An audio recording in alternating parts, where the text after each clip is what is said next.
Check podcasts. The Bread and Butter Collective is a collection of hospitality professionals working together to help strengthen our industry to build strong culture, community, and sustainability. I'm Calen McNeil. And I'm Sam Jones. And this is the Bread and Butter Podcast.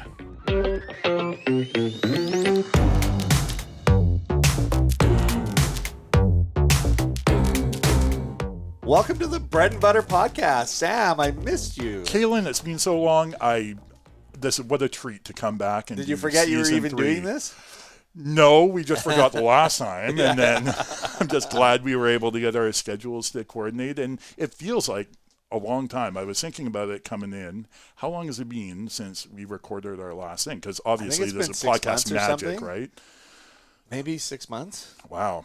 Yeah, it feels like it's been extended. And there's been, like, in that 6 months, I mean, wow, I haven't seen you really. I know, that's unusual months, too. I've had my schedule's just been crazy, so I spent a bunch of time out of town, and I've missed our weekly meetings for a number of meetings before we wrapped up for the summer break. Yeah, and without the bread and butter meetings, I mean, for me, I feel a little bit lost in the summer vacation. I don't know what to do on Mondays. It's still blocked out on my calendar. I know, me too. And it's just like, oh, and I called Marianne yesterday, or I texted her saying, I miss our regular meetings. I miss just seeing you around, you know. Yeah. And well, we'll start those up again in September, I guess. That's when we get right back to it. And but every Monday morning, I kind of like, I should be there. And then I was like, oh, yeah, it's off. Okay, that's good. Yeah, I really love that routine. And I loved the routine of coming in and doing podcasts with you and Kyle. Yeah. And, it feels like this is a really great thing to be doing. It's lots of fun, and I miss it when we're not doing it. Oh, absolutely. And I think part of the juice from doing this is just staying current with the information and what's going on and what is happening to other people. And just staying engaged keeps you engaged with other things as well. You know, like it's not, I tend to lose focus if I don't have like 2 or 3 like decent size things that I'm working on. Right. If I just have one, I'm just sort of like, okay, well, let's get to that tomorrow. But if I know I've got 2 or 3, then I'm like, okay, I got to get organized. I got to be focused. I got to be engaged. Yeah, I got to scrap that procrastination and actually get it all done when there's more to do. Totally. So tell me what's been going on with you. You've purchased a building. Yeah, I feel there's been, how I like to start meetings is to do a segue, and you go around the table and you give one personal win and one business win. Yeah, we do that as well. I think that's what this podcast is. This introduction podcast might be a one giant segue of wins. Yeah, I love it. Or losses if there were losses in there as well. Yeah. But like every loss, it should be counted as a win. Totally. Because if you're not learning from your losses, then they truly are a loss. Yeah, exactly. So what did I do? Oh man, I closed a business. I opened a business. I had some health changes that I went through that were really positive, and I don't know. I had some real mental growing up, some of which just happened in the last week. Just some things that were brought to my attention that I was doing that I didn't need to be doing, and as soon as I really heard it, it felt like, oh man. A growth. It was a growth. It was a moment of reflection, and getting beyond that reflection was the growth, I think. I love that when you have those kind of interpersonal things where you just make a realization of something that you've been either doing or that you could not do, and then you're like, wow, I was doing that. I didn't realize the effect it had, and not on the people around you, but also yourself. Yeah. And then you just sort of like, once you have that realization, you're just all of a sudden elevated to that next level. And you no longer are burdened by the stuff that whatever that behavior was causing in your life, right? Whether it be because anything you do is going to have a reaction, right? So sometimes you're not going to be aware because it's just you. But if you've got the people around you on your team or your family and it's affecting them negatively or, annoying them or just something that is you're not even thinking about, but yet you could easily change. And then all of a sudden now you're just like, oh. Right. I've been going to seeing a psychologist for the last, I don't know how many years now, 30 years almost. And it's not every time, but probably once or twice a year, there's just like a light bulb moment that you're just like, wow, this is Right. that's why I was doing that, or this is, if I don't do that, this is going to be the result, or I feel so much better realizing why I'm behaving the way I'm behaving, or the decisions I'm making. And you just have these epiphanies, and you just feel lighter when you walk out of it, and you're like, holy cow, you just feel informed. Yeah, you know, I get that with my counselor too. I go to a counselor once every month now it is. And almost every time I walk out of my counseling appointment with really a lot to think about. Yeah. And quite often there is that like a small epiphany. It's like, oh, you know, you've heard the words so many times maybe about whatever it is. For me, it's about being attracted to really shiny objects and trying to give away my time for free and my knowledge for free to whoever will listen. That's an entrepreneurial, condition, I think. It is an entrepreneurial condition, but there has to be some kind of limit to the amount that you give away. Well, there's always a trade-off too, because if you're giving it away, there's someone who's not getting it. And then you're also giving your time, which is less time you have for other endeavors that other people, even yourself, may think are more important. But it's true. Like, super easy to say yes. Yeah, if there's a whole bunch of things that I do in my life that people count on, including myself, and then I'm giving away my time to other people who aren't part of my main focus, then I'm not being the boss I need to be by focusing on what I need to focus on. Yeah, I mean, I battle with that too, because I think you and I are very similar. We do give a lot of time and attention to others, helping them, advising them, getting involved in different things. And I've reconciled that, because I view that as, I try to maybe make it like a third of my time. Like I try to control it in a way, but not doing it is not an option just because of my personality. Like I've made a pledge to, assist people, for free. If I can if I have some advice or some opinions that can help them, like why would I not give it? And I think you're very similar. Like you've always been approachable and always willing to share information and all those things. But I do recognize that, sometimes I could be doing 70% of my work is doing kind of pro bono advice and consulting, and whether it be business plans, or I just finished a business plan for a friend of mine that wants to open a ramen shop in Las Vegas. And I'm like, okay, well, this is my area of expertise. I can do it fairly quickly.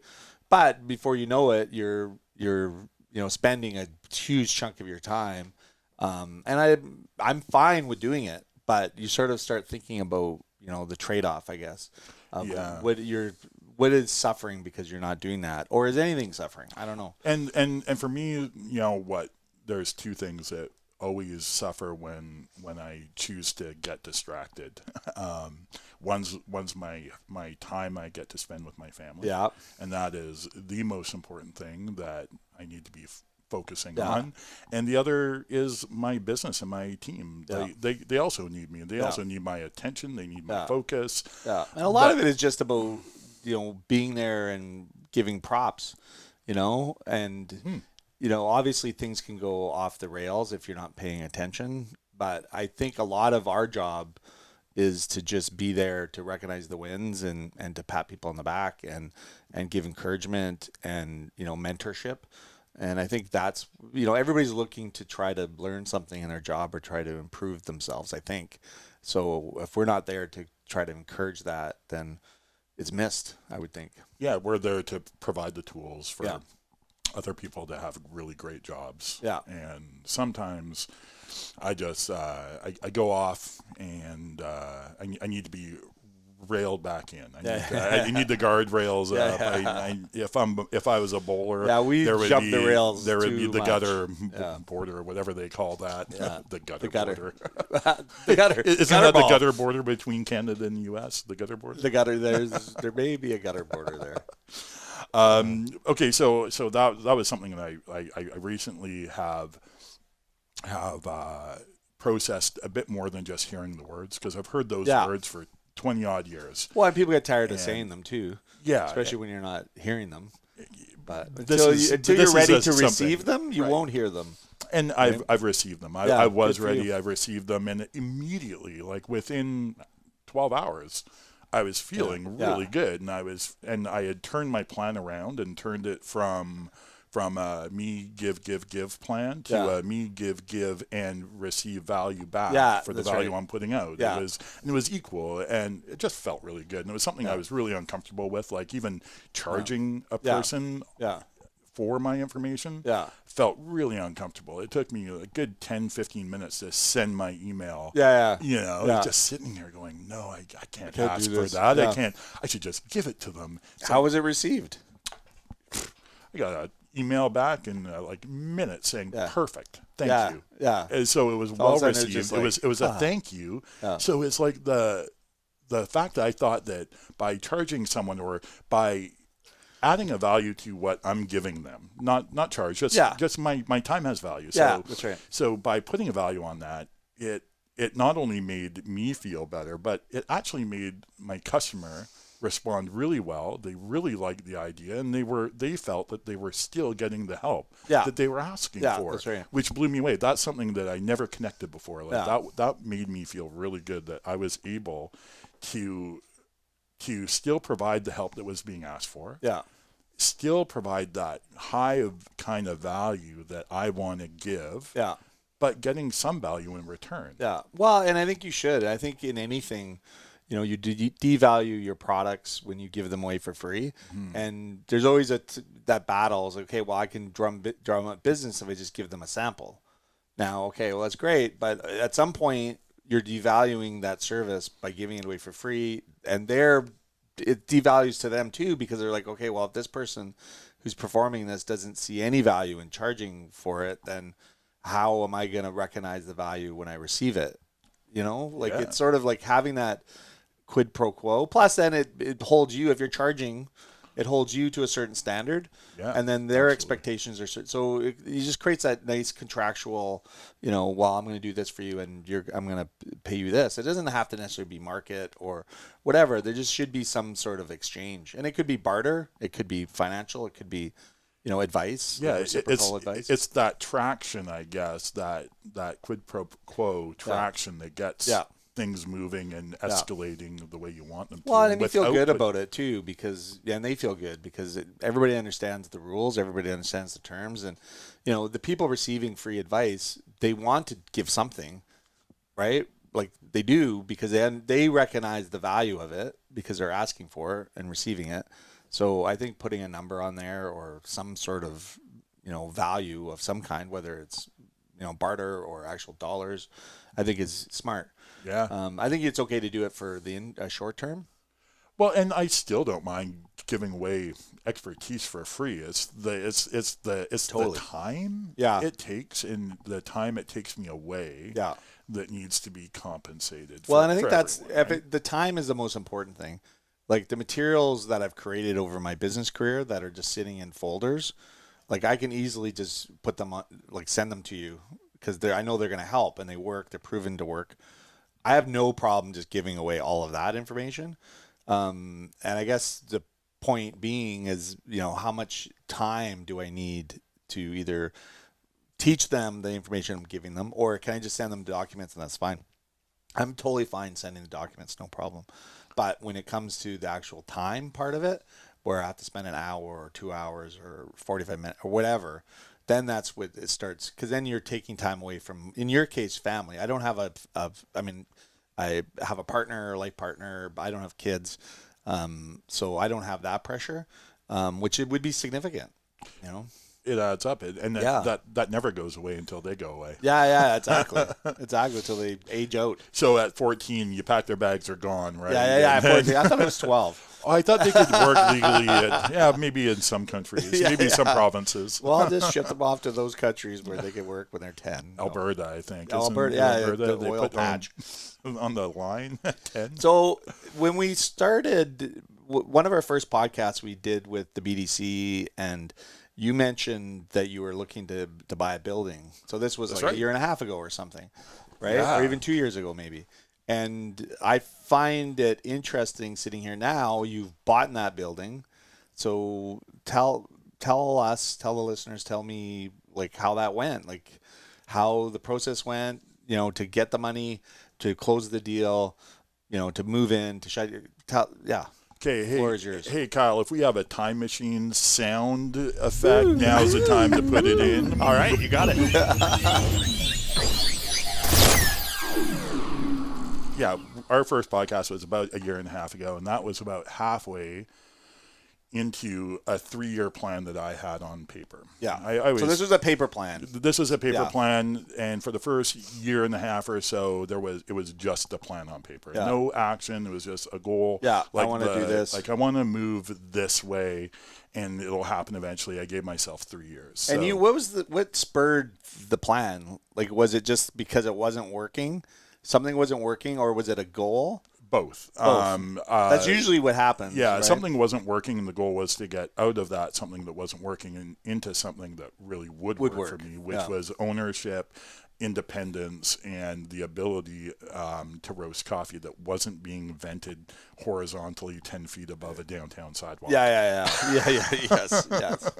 So some of it wasn't working for sure. But then we formed the Bread and Butter collective, and then we started our podcast, and talking to the BDC and interviewing the BDC on our podcast gave me so much information that I didn't know anything about commercial banking, and I didn't know about BDC, and I didn't know if I was the kind of business that they would even want to work with. I thought BDC and all that banking was for way bigger companies than myself.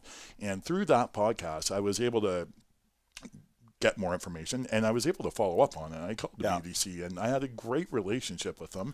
And I started to look very seriously once I talked to them for property.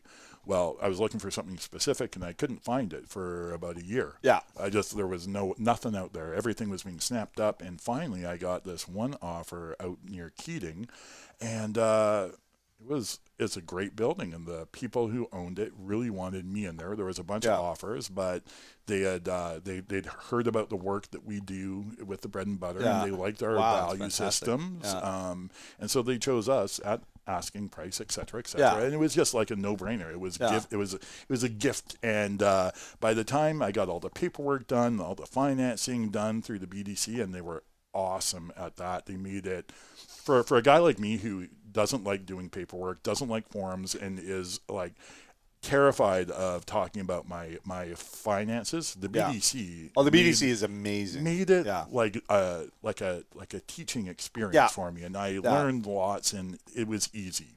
So I took possession of this building 1 month before my 3-year target. Wow. Yeah. Cool. It was really cool. Yeah. And call it intentionality or call it what you will, but I was ahead of schedule and within a certain degree of my budget. I mean, I was over my budget. Yeah, you always go over. But still, that was a budget that I'd set 3 years previous, and the world's changed. So that's a big win. I was really, really happy with the knowledge that when you set out with a plan and you really visualize that plan, you write it down, you share that plan with others, how that plan just kind of happens, because all of a sudden you're working with that in mind. Yeah. You might not be working on that all the time, but you're working with it in mind. Yeah. And it happened. It happened quickly when it did. And it happened just the way I would want it to happen for anyone else. Yeah. It was a great experience. Well, and that's, it's funny because it's kind of like, it just struck me as you're talking, because we had a plan to buy a building or own land with Big Wilburger, and we ended up buying land. We ended up getting the BDC agreeing to finance it, and this is all pre-pandemic. And then once the pandemic hit, we go to tender, and we're like, okay, well, how much is this building going to cost to build? And it's like almost double. Oh. So then the BDC is like, okay, well, you guys need another $750,000 of equity in order to do the building at that price. And should you do it, because there's balance sheet implications of having that much debt on your books and just all this other stuff. So now we're actually looking at, selling the property but leasing it to somebody else. So just because we're not developers, if anything goes sideways in this world that, we're going to be in a bit of a transition for the next 3 to 5 years, is it wise to pursue, being, investing that much money in a building, even though long term it will be great, but short term. So during the exact same time, we're getting the opposite news to what you're getting. It's so it's funny. Like you've achieved your goal, 3-year goal. I've had a similar goal for owning land and wanting one of our locations to be ours. And now we're sort of going the opposite way just because of practicalities, I guess, and business sense. Yeah, the reality of what you were doing and the times you were trying to do it. Like I wasn't trying to build anything, and I think you're right. In that building, all costs, all timelines were thrown out the window in the last couple of years, and they're still going up and being thrown out the window. Oh my God! Yeah, taller totally, windows totally. right now, right? Yeah. So, and I was just trying to do everything on a budget. Buy a building that already existed and then just do what I could to make it work for myself. Yeah. So I didn't have to start with property and build a building. That's something that it feels so much more involved. It was pretty involved, and it still is, and it's expensive. Like we're into just the development part of it, with like $300,000. Right. On a building that originally was only going to cost $2.5 million to build. So that's like 10 or 15% of the actual original cost. But now it's at $4 million. So now I guess that's a smaller development cost. I don't know. But it's an interesting, kind of the dichotomy of the experience of you buying an existing building for a different purpose than what we're doing our building for, and how much is involved in actually building the building that you bought from scratch. Because that's what we're doing. Yeah. And we've run into roadblock after roadblock and just need to move past that because it's probably going to be too risky for us to do it. Whereas it's perfect. And you managed to get out of a situation that wasn't perfect. So how did that go? How did the discussions with your landlord go? The exit? Are you out of that space? Because you had a space I'm out and Hillside. Yeah. It was on Fiskard. Yeah. Fiskard and Douglas. I can openly talk about it now, although I'll be respectful to everyone, obviously. But I am out of the situation. Yeah. It wasn't good. I was in a 10-year lease with 2 5-year options. Pretty typical, but committed for 20, right? Yeah. And the time was up for my tenure, and my landlord at the time just let that time frame slip by until it was almost too late to have conversations about any alternatives. Yeah. And because I'm not, I didn't have it written on my calendar, let's say. Yeah. I just knew it was coming up. So the time came and it was getting squeezed. Like the time we had to negotiate anything was being squeezed. And I knew I didn't want to be there anymore anyway for a lot of reasons, one of which was I'm going to be really cognizant of the relationships that I get into with my business. Yes. And if I have a choice, I'm going to get out of relationships that don't give me energy. Yeah. And this one didn't give me any energy. Yes. So I was happy to move on. What happened in the end of it, though, was there was no talk about what the expectation was of how I left the space. My expectation for myself was I was going to empty it, make it clean and beautiful, just the way I found it. Yeah, that's right. According to my 86 page lease, somewhere... You had to restore it back to its original... Well, I had to leave everything because everything I put in there now belonged to the landlord. Everything. My bar, everything. They wanted me to leave it just so it was a turnkey operation.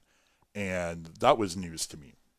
It's not untypical, but if it's attached, but if it can be removed, everything can be removed. Yeah, everything can be removed, right? Yeah. I mean, there's a fine line. It's like, what, you want me to leave my coffee roaster there too in the espresso machine? Yeah, exactly. I mean, they're kind of attached, but they're also removable. Yeah. Right. So anyway, I was.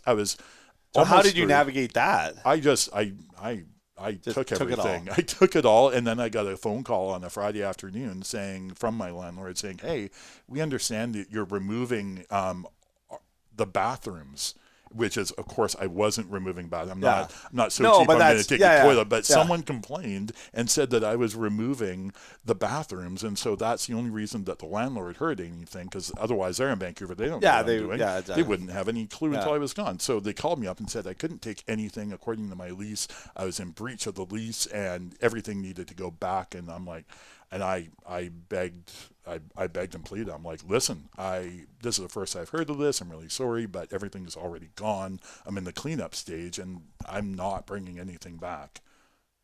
So where are we going to go from here? So where are we going to go from here? Yeah. Because I hear what you're saying, and I understand it's part of my lease, but I'm sorry, it's already gone. Yeah. Now what?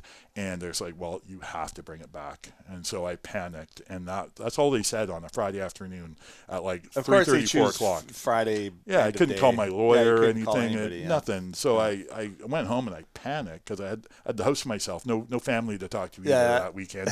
I had a small panic attack, and I came back to work on Monday, and I came back with a more positive attitude. Like, well, what's the worst that could happen? Yeah. What are they going to do? What are they going to do? They let people do crazy stuff in their building Yeah, exactly. for 10 years. Yeah. I'm not doing anything crazy. Yeah. It'll pass by. Long story short, I did a really bang up job in there, and I felt so proud of how I left the place. Yeah, good for you. And I did. I stopped taking things out. So there's a Yeah. couple things I did leave, but everything I took out, I didn't replace, and I made the Yeah. place look like you could eat off anything. Yeah. And it was an open, clean environment that anyone would really be happy with. And that's the true, like the true fact of it is like it's a unicorn that's going to come in and say, oh, everything that Sam had here is perfect for me.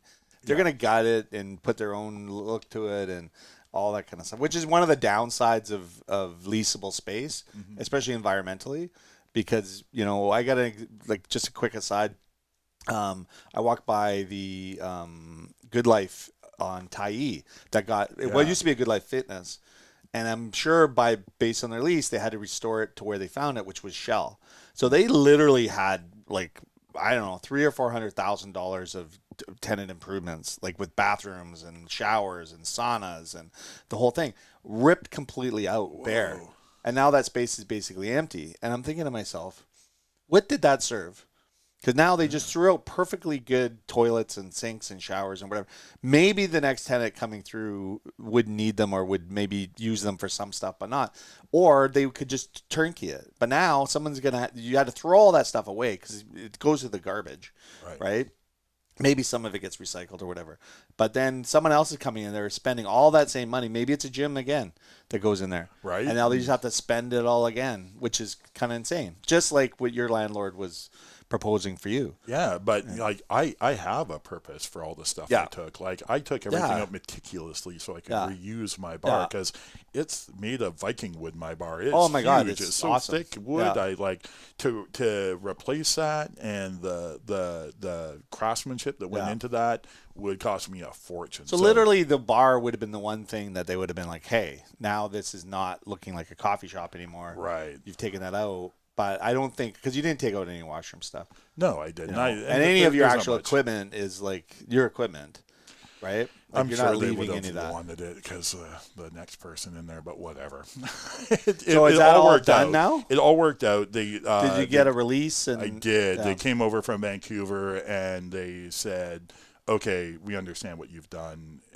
I gave them the keys. We had a handshake. Yeah. It was all good. They said I was going to get my deposit back, everything. And then 2 weeks later, they said, "Hey, you want to come remove that chandelier?" I'm like, are you serious? You just told me I couldn't remove anything. I know. It's like the one thing I left behind because you said, like, stop. Yeah. And anyway, it would just, even when it was over, the relationship kept poking. Yeah. And now that it's over for about a month or so, I haven't heard any poking lately. I'm assuming it's all done.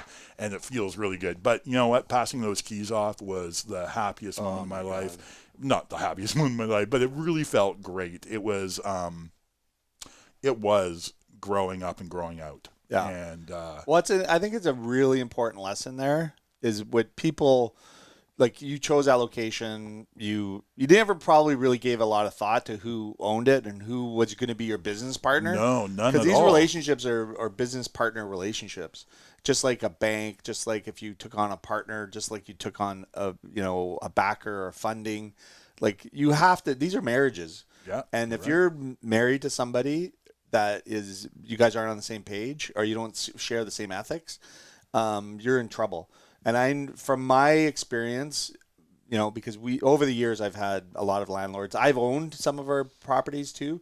But I could think of my worst experiences were with owners that just weren't aligned, like value wise and I've still got a couple, and they're, surprisingly, I'm not going to name them, but one is sort of like a BC based, landlord company who I thought had a good reputation, and I was excited to actually, start a relationship with them based on what I had heard. Right. And it was horrible. Oh. Like almost right from the get go, I was just like, wow.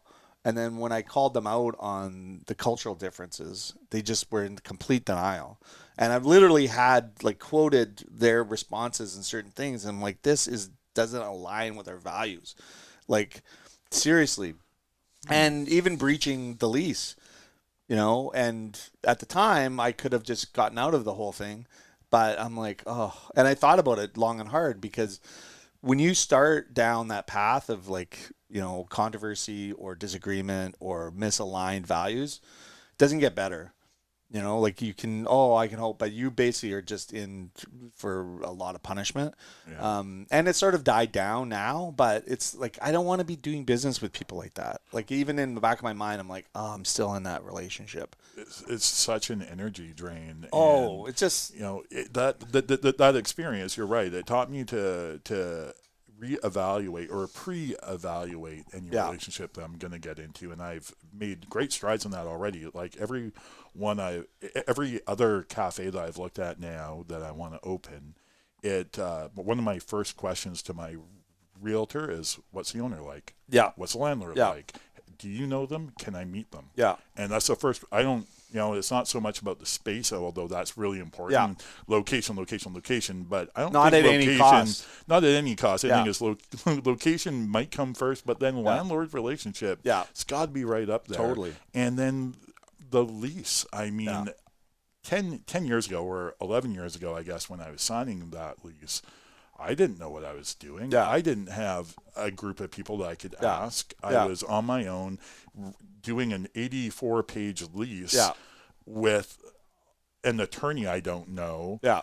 With no one but to and the attorney isn't necessarily they're looking at the legal components of it, but they're not necessarily looking out for what's in your best interest, or even have an understanding of where the relationship's going to go based on that 85-page. Like these institutional landlords, they're just faceless people in towers in Vancouver or Toronto. Yeah. And it really feels like that. Yeah, it's true. And we've some of the best, or all the best relationships were people that actually live and work on Vancouver Island. Mm-hmm. They're the best landlords. They understand the nature of the community. They're community builders. All of that goes in. And there's ways that you can sniff that out early. And part of it is just asking for the world and seeing if they're willing to respond, because if they're understanding what it takes to be successful, they're going to be listening to what your ask is and go, okay, well, they're asking me this for a reason, and they're probably asking me this because it's going to ensure that they're successful. And if they're successful, then I'm going to be successful. So you already have a meeting of the minds. And our all of our landlords, other than a couple, are fantastic like that. And they came to the table with what we wanted, like right out of the gate. That's consistent. The other ones fought tooth and nail on everything that we were asking for. That's a good sign to be careful. Yeah, it's like those are red flags. Yeah, those are red flags. For sure. Because if they don't care who the tenant is, and in all those situations, we've been a tenant at Zambridge for 22 years. Cook Street Village, we've been a tenant now over 11, or we're in our 11th year. All the spaces, we've been along good tenants, and we pay our rent. We don't balk. We make the plaza better. We make all our locations better, and that there's value in that. And I think a lot of people, especially when they're starting out, feel like they're, it's like going to the bank asking for money. It's like, oh, Dad, can I have my allowance or whatever? And they're like, no, son, you can't have your allowance because you didn't do this or this. And you're like, oh, okay. And you go away like with your tail between your legs and you feel like defeated. It doesn't matter if you're one location or 15 locations. Go in like you own the place. Understand what you're asking for and why, explain it correctly, do the work in the business planning stage, show them the business plan, show them you're serious, and then tell them why it's important that you get these concessions. And, the difference between $25 a square foot TI allowance from a landlord and $75 a square foot TI allowance can be the success of your business or not, or the 2 or 3 years it's going to take to become profitable. Just in that one negotiation. Right? If you get that money up front, you don't have to take on debt. You don't have to use your savings. And it also shows you that you've got a partner in the landlord. And when you just approach them like, I'm looking for a partnership, a long-term partnership. So they're going to make a fortune off you over the life of your lease, especially if you're there 20 years. And I don't begrudge that, but you need to show up. And it's possible because I know what they give those big box stores. And their covenants are strong and all that kind of crap, which is good. But that just is in the favor of the landlord. And if you have the covenant, then it's in the favor of you. But it's like, you know what? Like, screw that. Like, why? I will just move on to the next location because it's possible. Like, we had one store location and we had a good reputation. But we went to number 2 at Gateway Village. The landlord actually wanted us there and made like one of the best deals possible. And when I'm there, I was just like, you guys are incredible. Like literally, because I had my ask and I was like, okay, well, I'm always going to ask for more. And, where I really want to be is in the middle. But they basically just did everything that we had asked for. And they've always continuously done that and supported us, especially when things go down, like pandemics hit or like catastrophe, stuff that's out of our control. You want a landlord that's going to be there for you, and with you and share the risk. And, it's the same thing with our Zambres. I mean, our landlord there is incredible. And you see what they do in the community too. Like I want to be a community builder. Right. So why am I partnering with people that aren't aligned with that? And I think that Jal Properties, I mean, all happily named Jal Properties. Oh my God, I don't deal with them in any property right now, but they're my first choice. And when I was starting to look for other cafes, they were the first people I called and say, hey, can we sit down and meet? Because I want to see if we have shared values. They were happy to meet, which was such a great sign because I wasn't asking for a property. And they said, well, we don't have anything right now. I'm like, I'm not asking for anything right now. I just want to lay some groundwork and build a relationship with you so that I know that you're someone I want to call and you know that I'm someone that you want to call when something does come up. Totally. Right? Like, and that's the thing is like understanding, interviewing works both ways. Like people, and I think it's a human nature to kind of be a little bit insecure when you're starting something and you might not have the track record yet or any of that, but good conscientious tenants provide huge value to landlords. It allows them to pay off their buildings and finance the next building and community build if they're the right landlord. Right. And that's where the Jaws come in, is they give back to the community. They were the most supportive landlords we've ever had during the pandemic. And that literally meant survival. And when you've got somebody, on your back or behind you like that, it allows you to take the risks you need to take to survive, right? Like it allows you the freedom to pivot in a way that you're maybe taking a bit of a business risk, whether it's going to work or not. You've got to make investments. And knowing that your landlord is there with you along the ride, it's essential. So I would give up like the star location if it meant I could have like, even if it's a 5 out of 10 or a 7 out of 10, but a good landlord.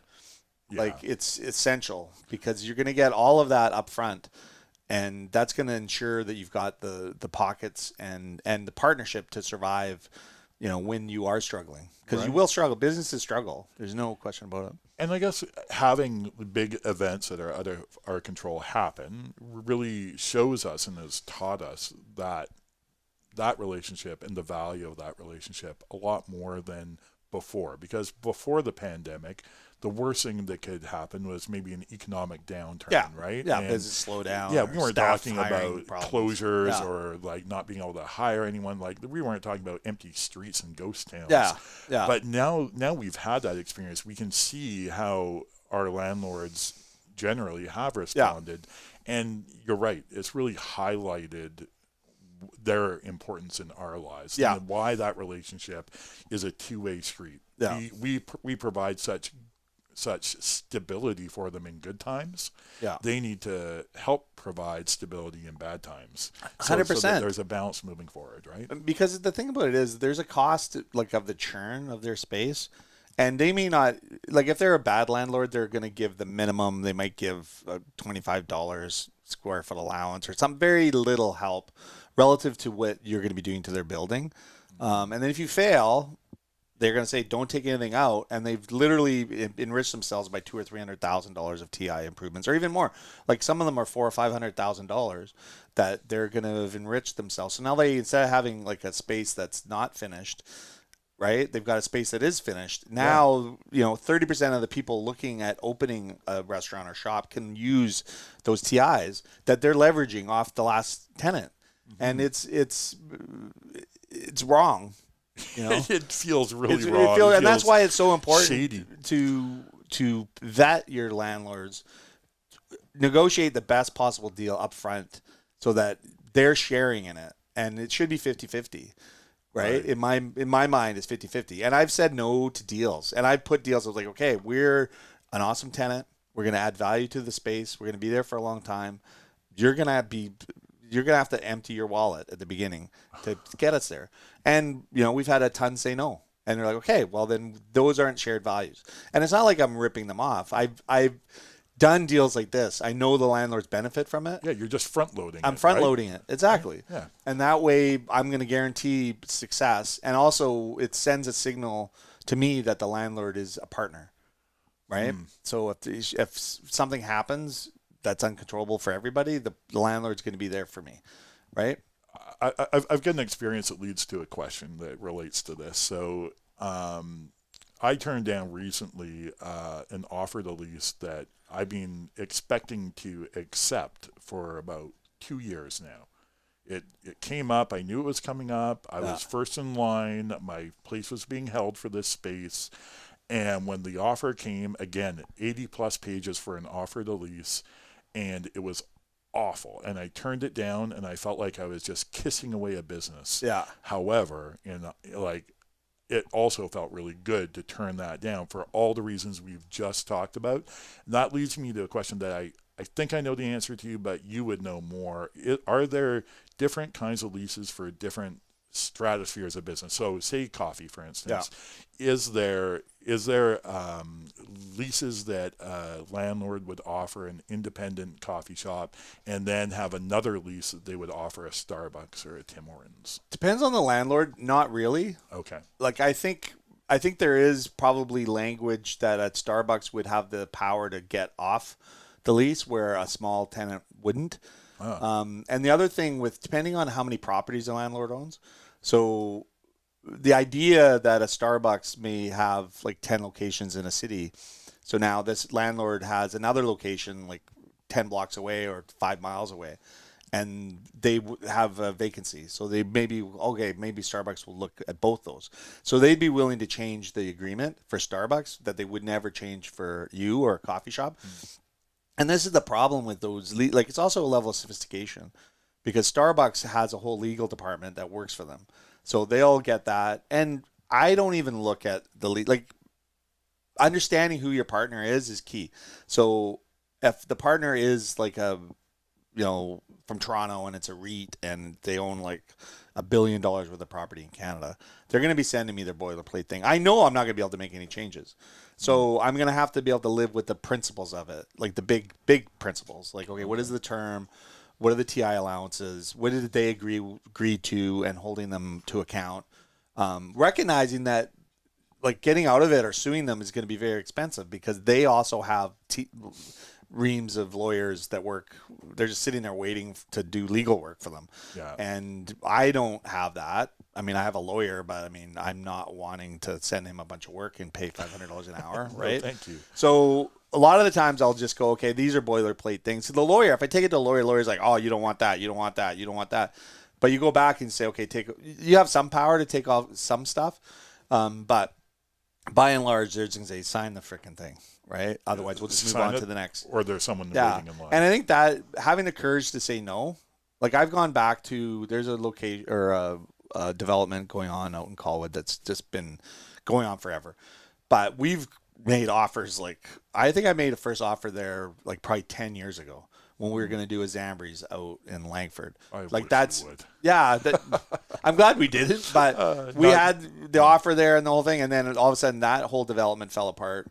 And it was interesting because I actually went to the owner's office, and it was like ornate, and they had mahogany and just all this stuff. And I'm like, something's not right. I even said it to Jeff, because Jeff and I were, partners with Big Will at the time. And we're like, okay, well, because we're looking at doing a Big Will out there. He was looking at doing a pig out there. And red flags were flying everywhere for me. Because I'm like, why do they have all this glitz? Right? Yeah. Like, why would they spend this much money? And it was just in an office building. So they would have just dumped like $1 million in mahogany in it to make them, in my mind, make themselves, they're trying to impress me. Yeah. And this is the old adage. If someone's trying to impress you, they're most likely trying to grift you a little bit, because why try? Well, if you are successful, then you just be successful. If you're rich, then you're just rich. Like, you don't need to tell. It's like Trump stands up and says, I'm a billionaire. Dude, you're not. If you got to say it, you aren't it. Yeah. Right? Because people that are don't say it, and they just are. They just are it. They just be it and live it. And that's where, when flags come up, where it's like a realtor shows up in like a Maserati or a Ferrari or something. I'm successful. I'm like, okay, well, you've just shown me that your priorities are there. Yeah, you've built every customer up until me. Yeah. To get your Maserati. Yeah, exactly. Right? Like, it's like, do I want to get you new rims for your Maserati? Yeah, is that what exactly. I am? Like your next house or your next apartment, which is fine, but there should be flags. Modest. Right? Like, not that everybody's going to be modest. Like, somebody could be bragging and sure, be proud of your successes for sure.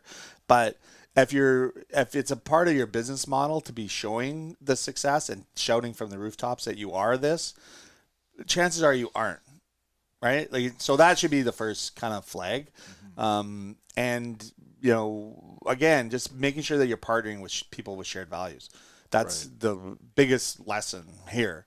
So a person coming into the market now for the first time, and they want to open up something, and we're talking about TIs, like everyone knows what that means. So a TI is a tenant improvement that your landlord provides to the renter. Well, both. So TIs technically are what the tenant is going to put into the building. Right. So what the landlord would give you is a tenant improvement allowance, which is a cost share. So they'll say, okay, well, how much do you think your budget is for tenant improvements? And we'll say $400,000, for example. And I say, okay, well, we'll contribute $50,000. And the tenant improvements are anything that the tenant puts in there to make the space their business. That's right. Okay. Yeah, anything. So you can, like, for example, your space, if you just walked out of your space and say you're shutting down, you didn't need the bar, you didn't need any of that. So you either sell your space and have someone else rent it, so you get an economic benefit from selling your location, or you're just done and you just move out. So then the landlord will be like, okay, the idea, a tenant can move in there a lot cheaper because they've already got the bar and the bathrooms are done and all this stuff. So it makes it more appealing. But any tenant going in there is going to have to invest some money. Like, even if they're putting a menu board up or painting or changing decor or anything like that, that's technically a tenant improvement. And the trick is to, get as much money as possible. And the range is like any Yahoo can get $25 a square foot. So that's kind of what that's the bottom line of what a landlord will give a tenant to help them get off the ground. It's $25 a square foot. Yeah, that's $25, or it could be a number like $50K, or it could be something, right? So ideally, you want to be upwards of the $75 a square foot. Okay. So there's unicorn deals too. I've gotten unicorn deals, and I've gotten other deals like in our Cook Street location. And I still go for coffee regularly with the owner of the building, and he was the one who had the laundromat there for 50 years. Yeah. So very important relationship. But he's not like a super rich I think he's done well for himself. But that whole negotiation was different because the needs were different. So I negotiated just a really good, like, rent at the time in Cook Street Village. Some of them were paying $80 a square foot. Wow. Yeah. Wow. So on average, it was probably around $50 a square foot. So I just went in at $30 a square foot, but said, we don't want any money from you. We'll do all of it. We basically emptied and sold all his equipment and gave him the money for the equipment, and then did the entire TIs ourselves. Oh, wow. So when I did my calculation, I'm like, okay, well, if market is 50 and I'm getting this for 30, then for the first 10 years, I'm saving $50 a square foot. Right? So if I add it all up, then, just loosely, I'm like, okay, well, that's like $1 million. So I'm putting up $500K. That's what our TIs cost at in that building. So I'm saving $500K. Wow. So he's basically sharing it with me, but he's paying it out over time, right? And then the other thing with doing that, if you've got the capital to do it, and we did at the time, well, barely had it at the time. I mean, it was a struggle, but when you go through it, you're like, okay, well, now when you start your 10-year negotiation, you're at a $30 per square foot. Right. So you always want to think when you're negotiating where you're going to end up. So a lot of some landlords will go, okay, well, I'll do you a 10-year, but it's going to be escalating, which isn't bad, because then the reason why they escalate is so at the end of the term, it's not too big a jump, because you're going to get escalated again higher, right? So the beauty of negotiating up front is that you get the benefit of that money, right? So the difference between $30 and $50 a square foot, which was market at the time, is $20 a foot. So I put up $500K. Within 3 years, that $500K is paid back just in rent savings, or maybe 4 years or whatever. Yep. So then I get the benefit of the next 6 years of not paying that 50.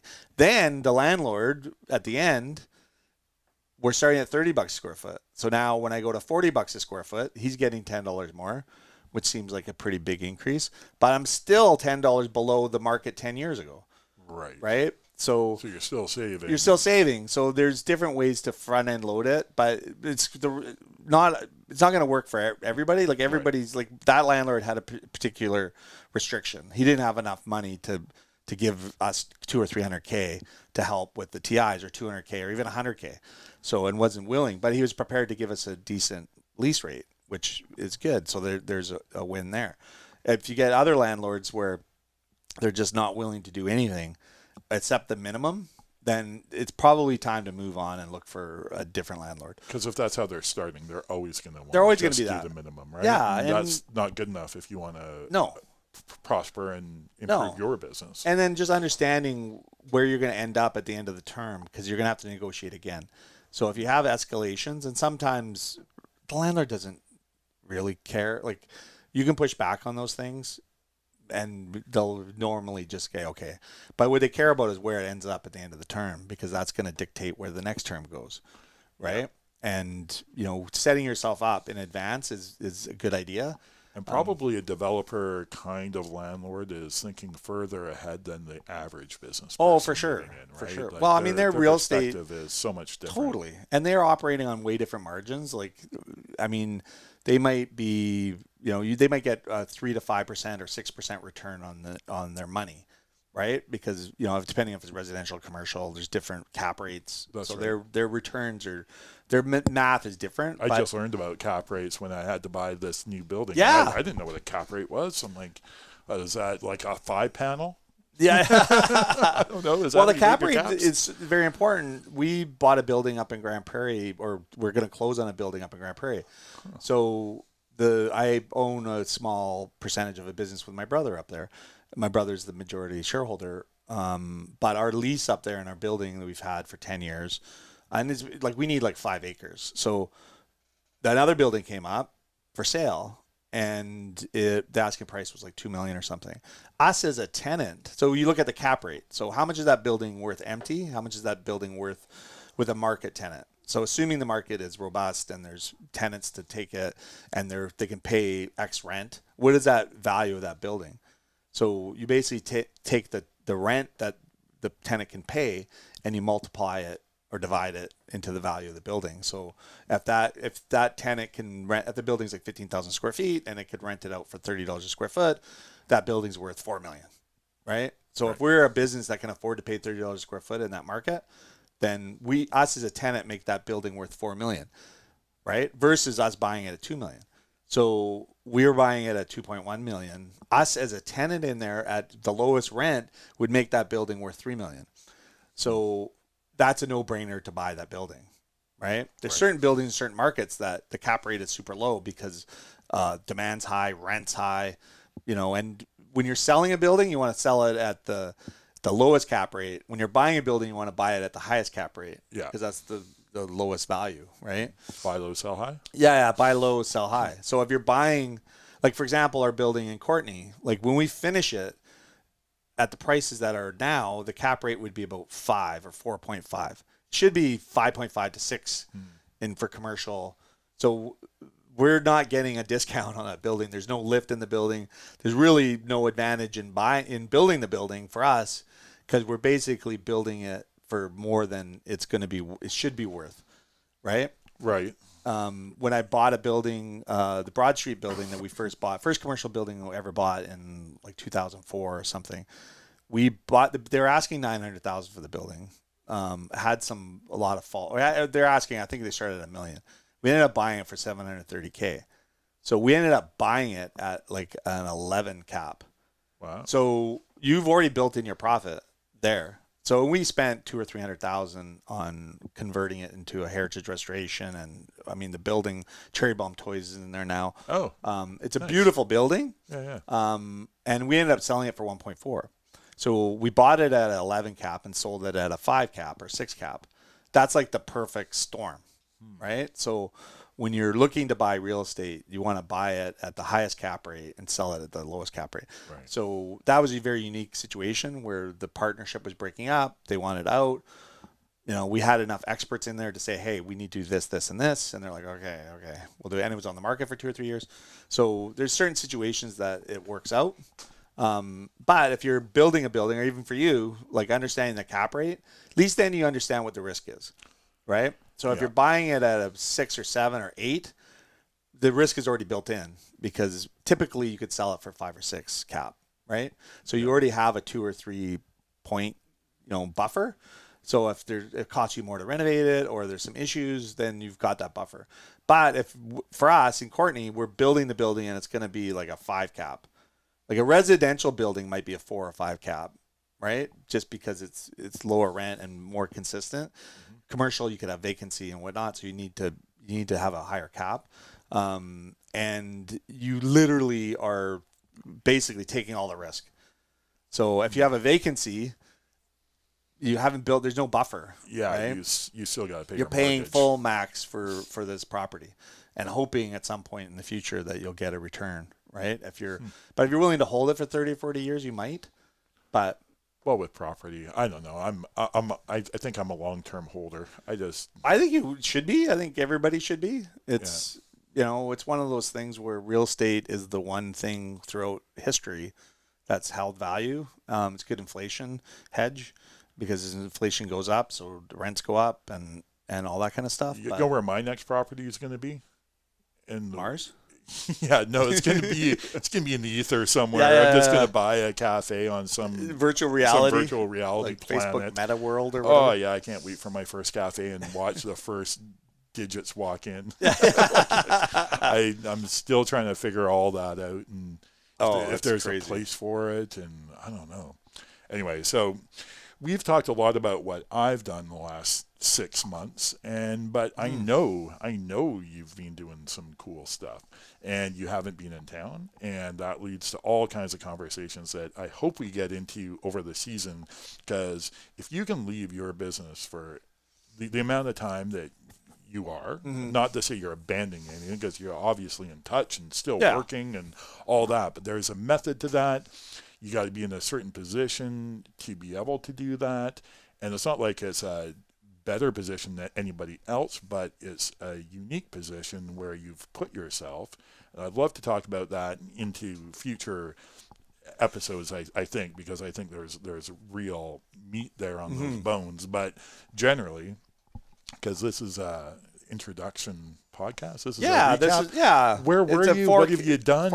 And have you had fun? Have you been enjoying yourself? Has that last 6 months been hard, easy, fun, adventurous? I think all of the above. I think some of the stuff that we're going to dive into in future podcasts this season is just about how to build teams.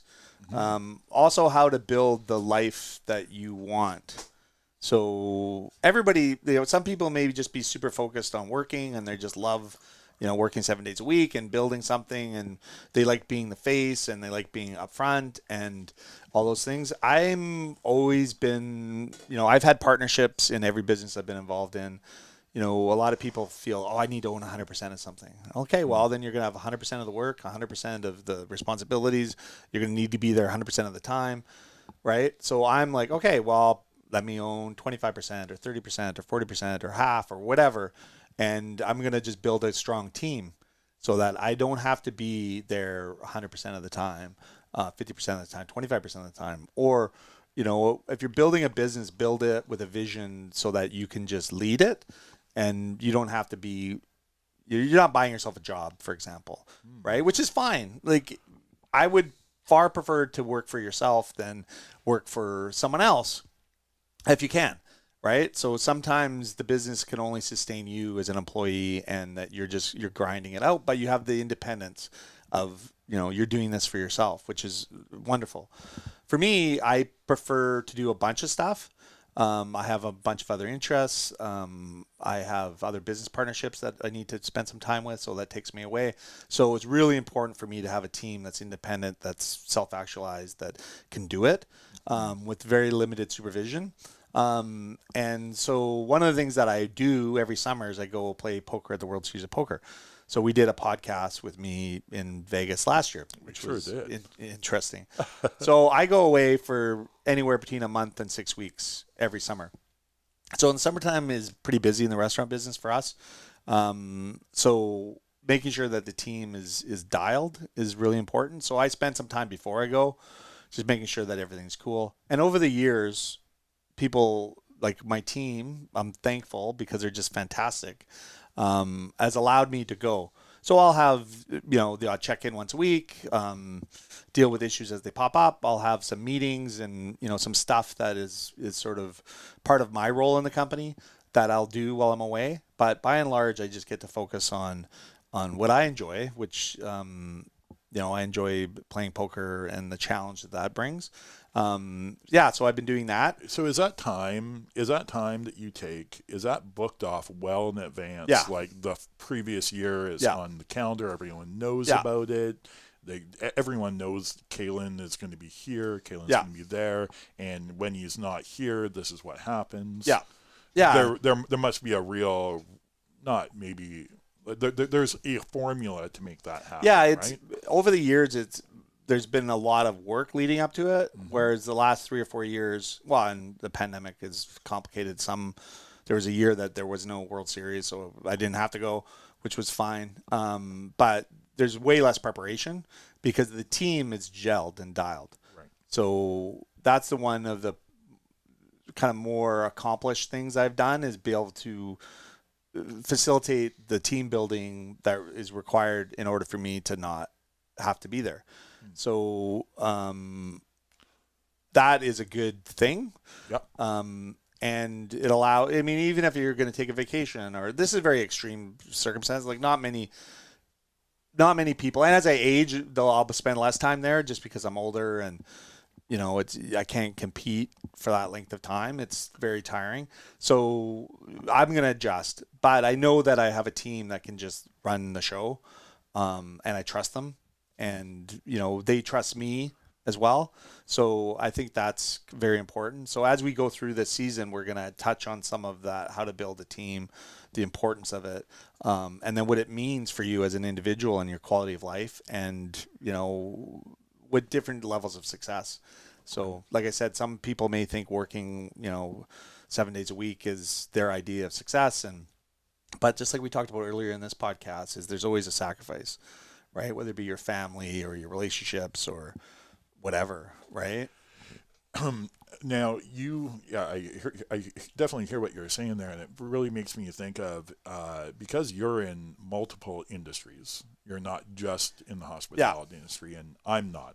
My world only knows that. Yeah. So when it comes to building a team to take control when I leave, I know how to do that. Yeah. But I know that because it's the industry that I know. Yeah. Is it harder or different in any way, or is it just the same no matter what industry you're in, the same principles apply, or is the restaurant industry that much different or not? I think there is some differences, but as far as team building, it's fundamentally the exact same. To me, it doesn't matter what industry you're in. The principles are the same.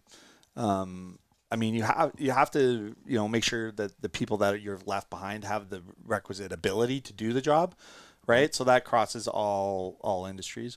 I think the uniqueness in the restaurant business is because it's real time. Like the transaction happens in the moment. So in other industries, there could be lead time. You're carrying accounts receivable, so there's a whole money collection thing that impacts. So if you're really good, if I owned a business, like one of the businesses I'm in, collecting money is very important. So I may be the one guy that can collect the money better than someone else, which can impact your business. So if I have that skill and I'm not there, then there's going to be a problem perhaps, right? Or you're going to have to attend to different details.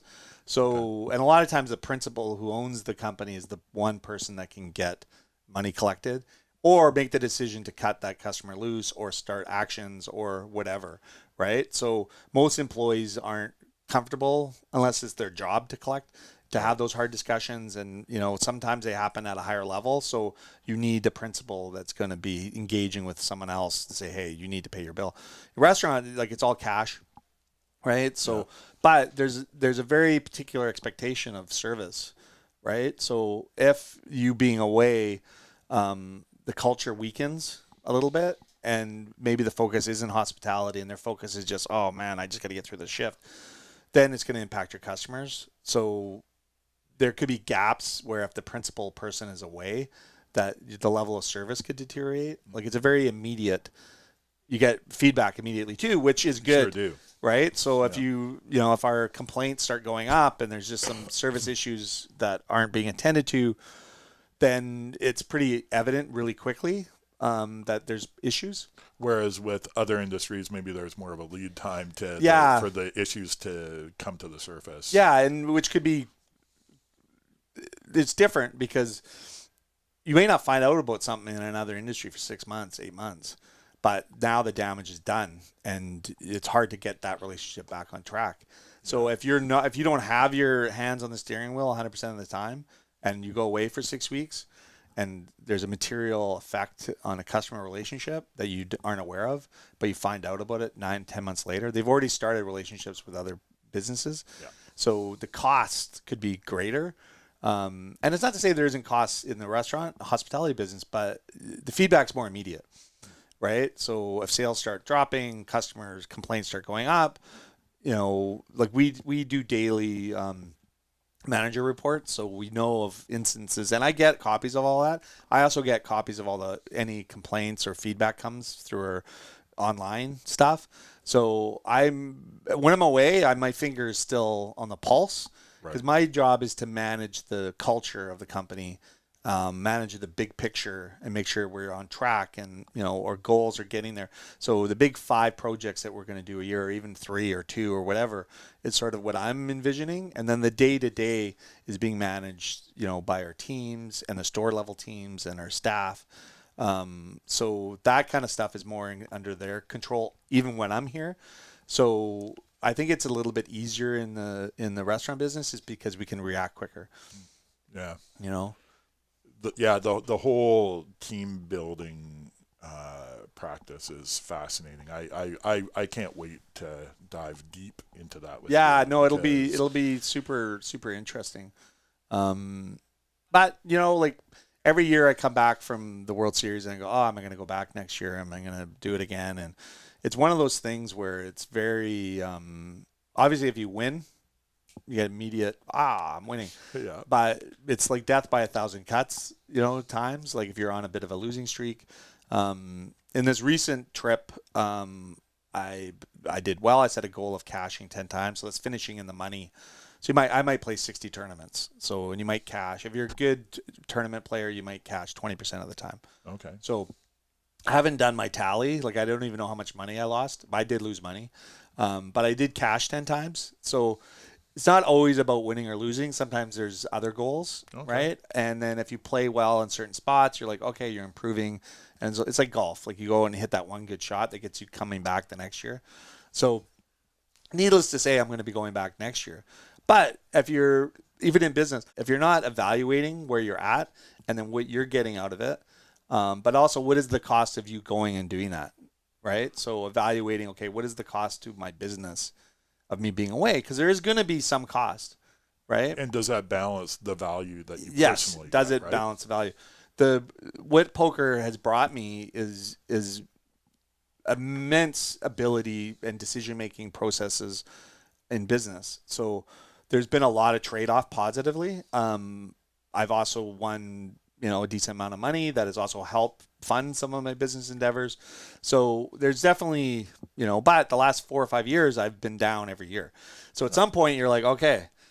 So the idea is for me to come with you next year, because next year's your winning year. We'll just have a great time. Exactly. And fun times held by all. But it doesn't always have to be about you, because one of my friends finished 7th in the main event this year for $1.35 million, and it was amazing. It was amazing. Wow. And I didn't have because sometimes you have percentages of different players, and so I didn't economically benefit.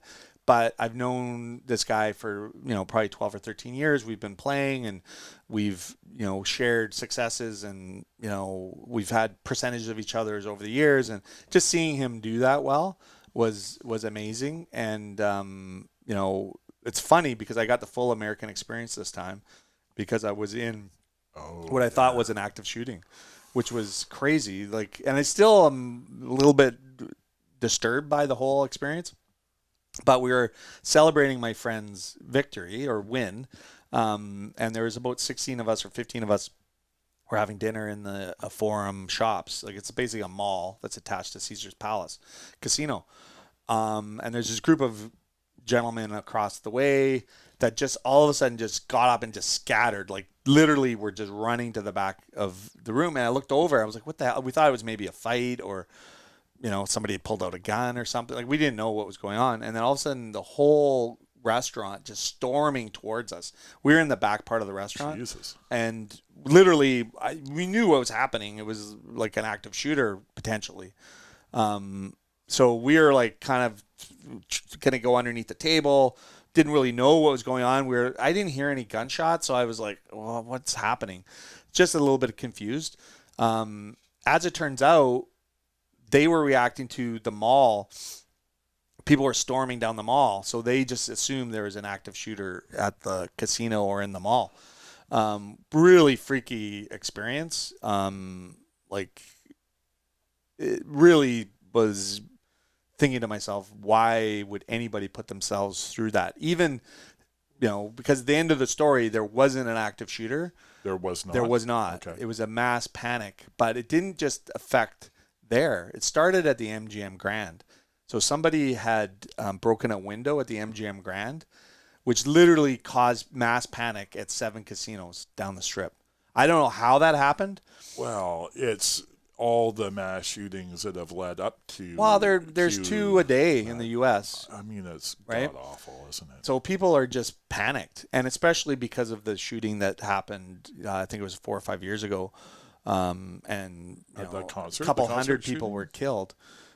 Yeah, it was the Yeah. Mandalay Bay. That's right. So they have very recent memories, but the uniqueness of that panic going like MGM has the bang, right, of the Yeah. window breaking. So I get why MGM might panic, but then Then- Aria panicked.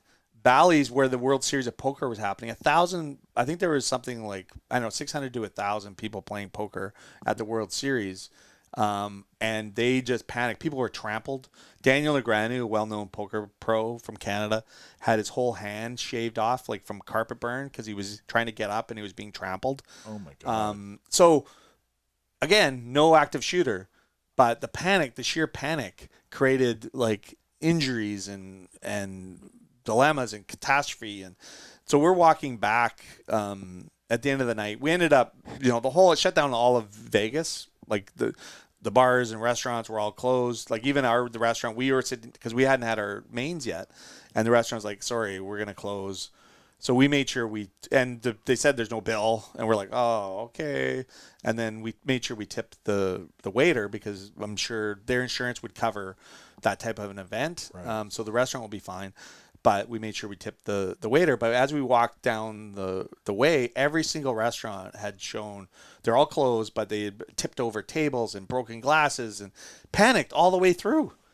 Right? Like it's shocking that people can live in an environment that stuff could happen. And even now, there's really no news about it. Like this should be a pretty big news story that 7 casinos had mass panics over what was a broken window at one of them. Yeah. That was like 2 miles away.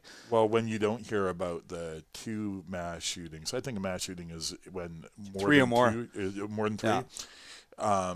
They're just not reported. There's Yeah. so many of them, but Yeah. all of a sudden, this is the new issue. Yeah. Maybe is just the mere thought of a shooting can create the same issues that a Yeah. shooting would, except Yeah. minus the bullets, right? Well, people that's can still get hurt being Totally. trampled. Businesses can still Yeah. get shut down. And Well, it's a state of fear that is troubling. Yeah. That people are willing to accept that.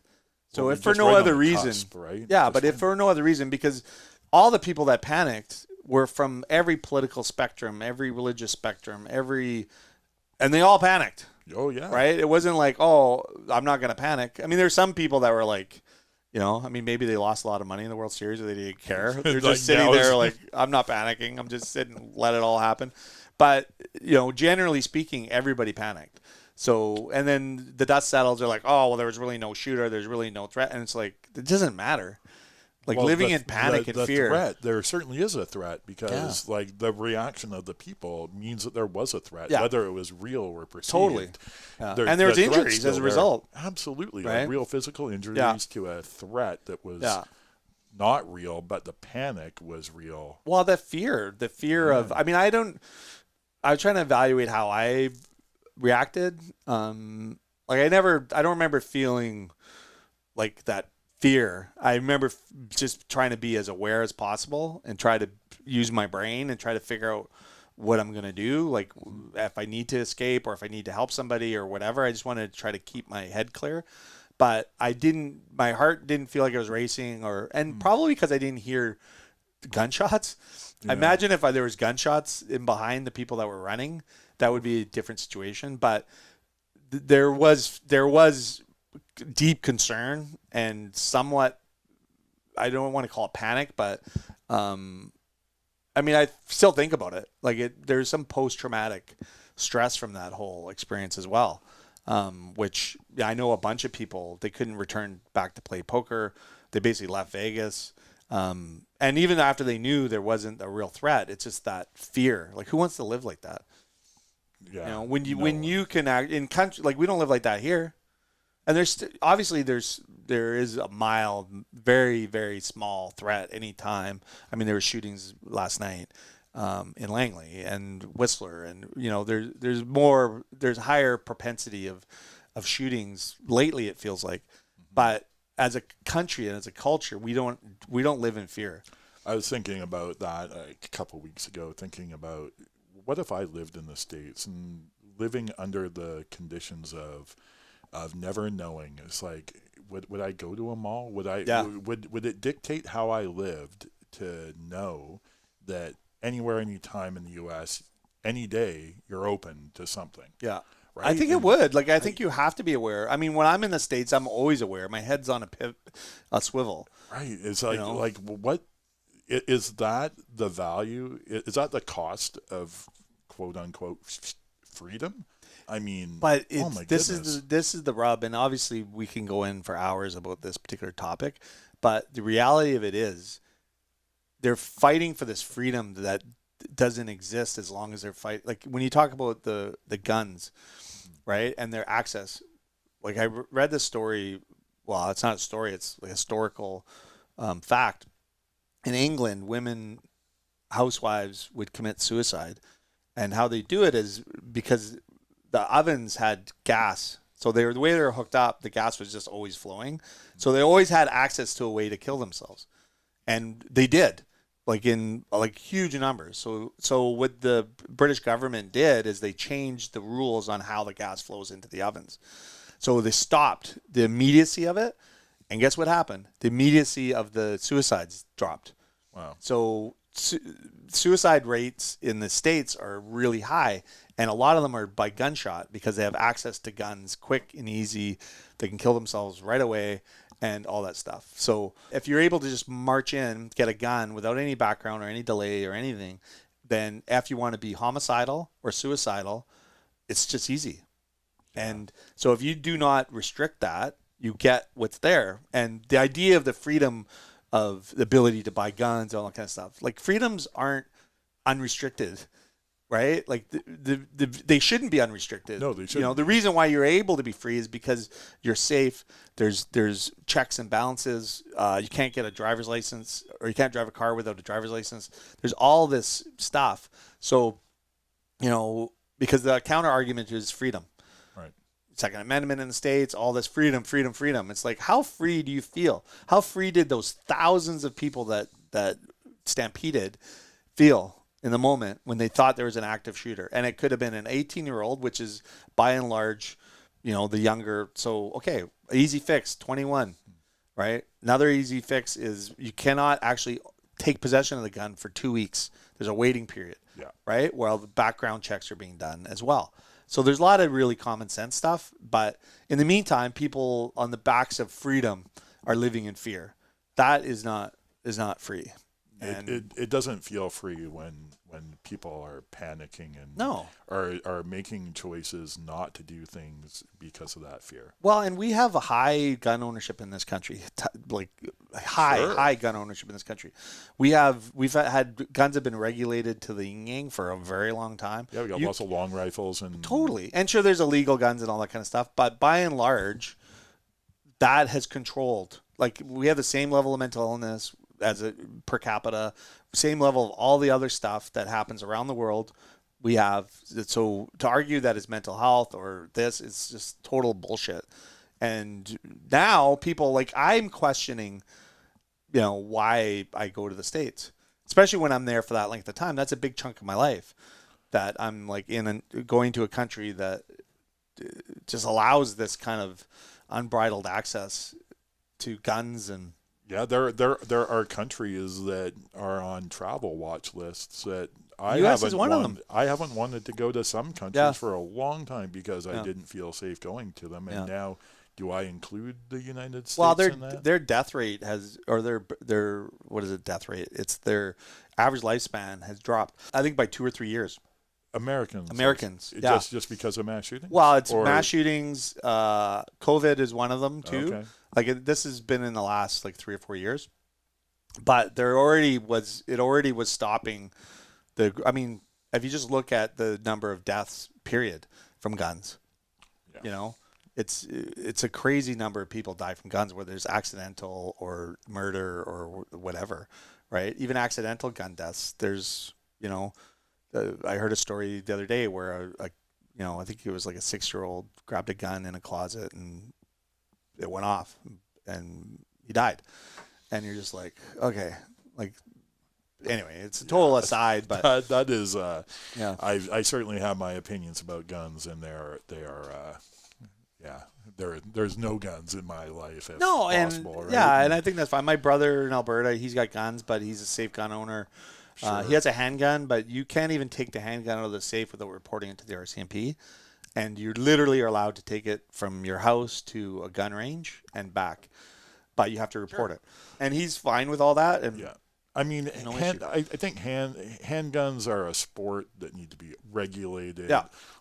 Hunting guns should be fine if you're actually using them for that. Totally. Anything else is like save it for the military. Like, Yeah. There's no need for public to have high-powered guns. No, not with unlimited rounds fired or whatever. Even if you got to press your trigger, it's insane. Easy for a couple of us Canadian Victoria boys talking about this for sure, but there's lots of other opinions that count. Well, I mean, for me, having gone through that experience, it's colored and framed, how my willingness to go and spend significant time in the States. So that, is why would I didn't want to put myself through that, or especially my family. I'm going down by myself, but I would have serious qualms with bringing, people I cared and loved down there too. I mean, I'm okay taking certain risks myself, but yeah, I guess there are certain places in the States too that feel more high risk. Vegas being a real obvious. Right? It's like maybe it's not a place to take your family. No, right I mean, now. I think if you're going to go to Portland, I mean, I didn't anyway. I mean, you could name all the different cities. There's if the real risk is, I don't know what the real risk is. There's implied risk and real risk, right? Yeah. So, and this is also from my poker playing, is just the implied odds of winning, and how you play certain hands, and the real value of your hand versus your opponent's hand, and things like that. And in business and life, we have to make those decisions all the time. We don't relate it to like poker or gambling or whatever, but we make decisions that have a certain amount of risk. Like, especially as entrepreneurs, we're making an investment that we think is going to pay off.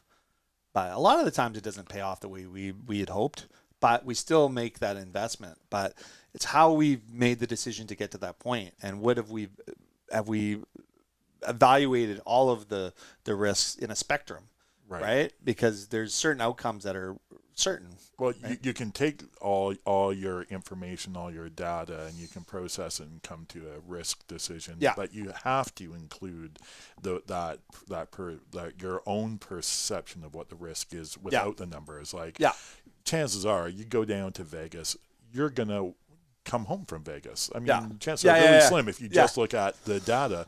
That data on top of the implied risk.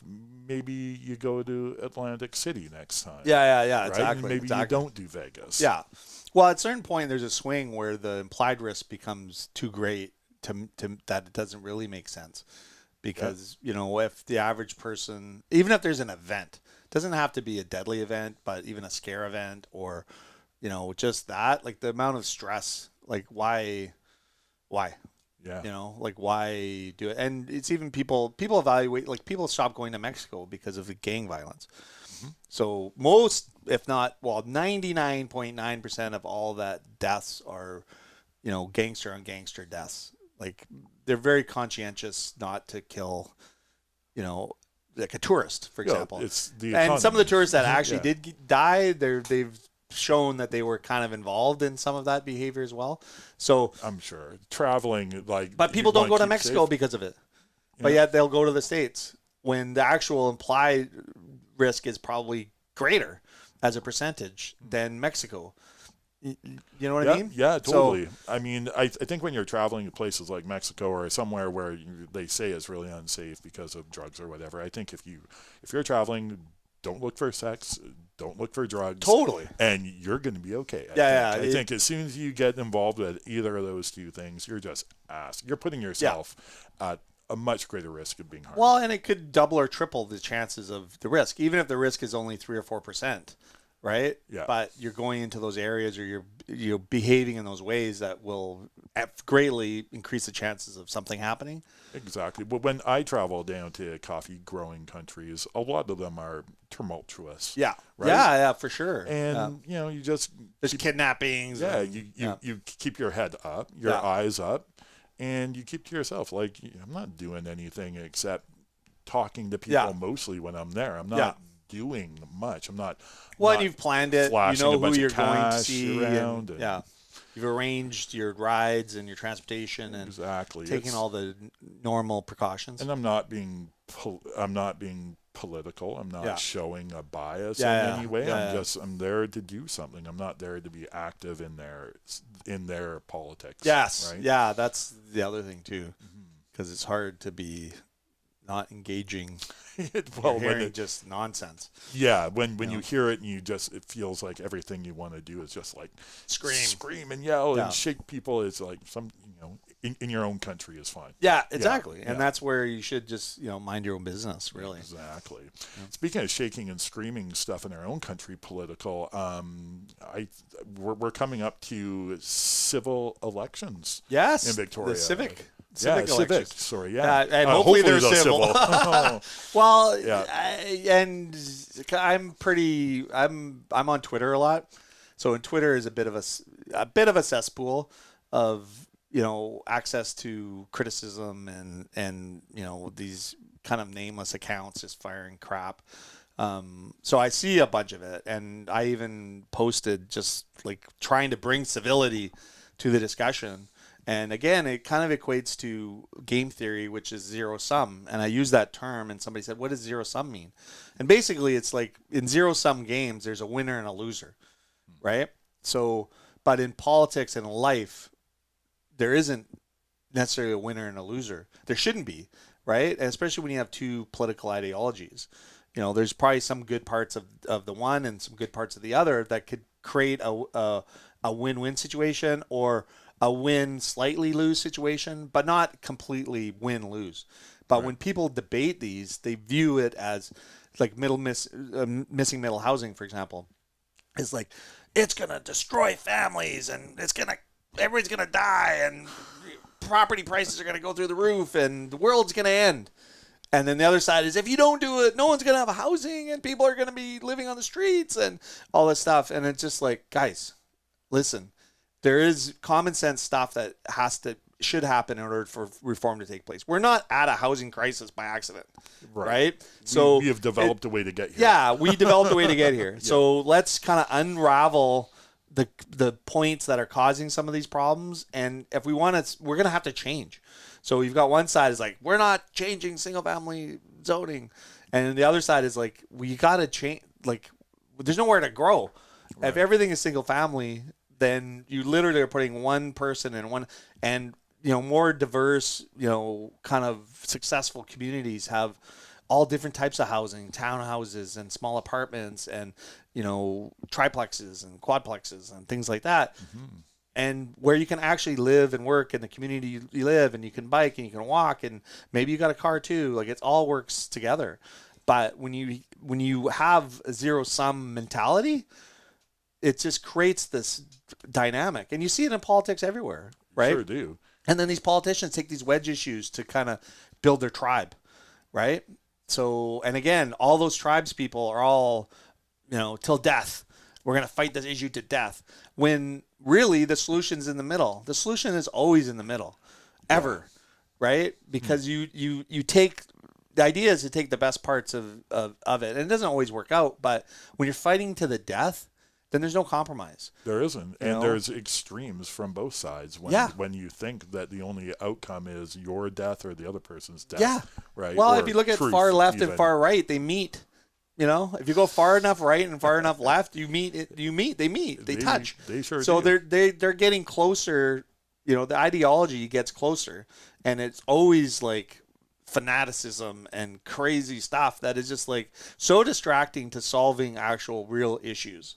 Right. Yeah. And so it's going to be interesting to see, because as part of our collective, like, we're all small business, we're all community minded. Our collective is about building community. And it includes, affordable housing. So our staff can actually have a place to live. that they can make enough money to live in the community that we're actually doing business in. All those are fundamental principles of our organization. So it's really interesting to see what's going to happen in the municipal elections. Most of the stuff that affects people is municipal. It is, yeah. You know, most of the complaints in Victoria your are all streets, municipally your garbage, focused. your water, Yeah. all the things you need. Yeah. You know, different, bike lanes or not bike lanes or bridges or whatever, all is handled at the municipal level. So I'd like the next council to be really focused on municipal issues. But one of the things that gets mixed in there is, we have, 300 or 400 citizens that live in Victoria that are unhoused. So, and a lot of them some of them have mental health issues. Some of them have drug addiction issues. There's a criminal element that is mixed in there, because like anything, they're going to be profiting over people's, downward cycles. Absolutely. And the criminal element is a part of that. So you can't have a safe, robust community unless you deal with those issues. Mind you, they're provincial jurisdiction and federal jurisdiction. Well, there's the whole health issue, and you're right. A lot of these people aren't there by choice. They're there because they have mental instability and there's also privacy issues that aren't being dealt with. No, there's privacy issues too, because in defense of individual privacy, you cannot help, like even family members can get history of their loved one that's in distress because of privacy issues. So back in the day, and I'm not necessarily advocating for this, but I think a discussion needs to happen, is that people who cannot, like they're in distress, mental health distress, drug addiction distress, whatever, they need to be taken somewhere to be cleaned, and counseled and protected. And, it's absolutely a human right and safety. If you are out of control of yourself, that we should provide some sort of safety, even temporary safety, even if it's a week or 2 weeks or a month or whatever, to just stabilize, get some professional help and medical intervention if required, and then have a discussion and try to transition these people into a safer environment. Just to see them on the street and just, going from, getting arrested. Well, I was going to say, we don't have that place for people to go except jail. Yeah, and that's used to. Not a solution. We used to have the most Absolutely. robust social housing in the world that many other countries modeled after Canada. And we got rid of it in the 80s because of high interest rates. They just sold off they privatized it. They closed them down. It wasn't a priority. And the same with the mental health supports. Yeah. That literally cost money, and also restricted certain privacy, right? Because you were able to just take them and, there's institutions where they would go, and maybe there wasn't ideal, but it provided a safe place, provided food, shelter that wasn't a prison, also provided counseling and drug addiction supports. That's all gone. So we're going to need to come up with a solution that can help solve that in order for us to get to a safe community. So. Right. If, my whole idea around that is, the tide rises all boats. So figure out who the most vulnerable people in our community are, solve that, then move your way up from the bottom, not from the top. Right. Like I don't give a rat's ass what some rich guy or girl or whatever thinks, because they're coming from a place of privilege. They do not have to suffer the way other people suffer. They could be a part of a solution. But as soon as it's about NIMBYism or, that's a policing issue or whatever, then the discussion, that's the true zero sum, right? Where there is winners and losers. And until we just get our mindset into the idea of supporting the most vulnerable and then working our way up, that's a community I want to live in. And I think that, support small business and robust communities, that's what we need to do. And that includes crime solving and all that kind of stuff too. I think that's really, even though the Bread and Butter Collective is hospitality focused, that's not its only focus, and it's not its only outcome. If you focus on building small businesses in your community while you're expanding your community, you're starting with healthy strong businesses that lead to healthy, strong communities. Yeah. And we need to be making decisions and navigating our future so that our communities, not only are we building them to be supportive of themselves, but they're supportive of the businesses themselves. 100%. And I think that the Bread and Butter Collective, through our housing initiatives, our wage initiatives, one of the groups that we're going to be working really closely with is a Kool-Aid Society. Yeah, fantastic. I mean, we're already we have that mindset right now, and it's going to be really interesting to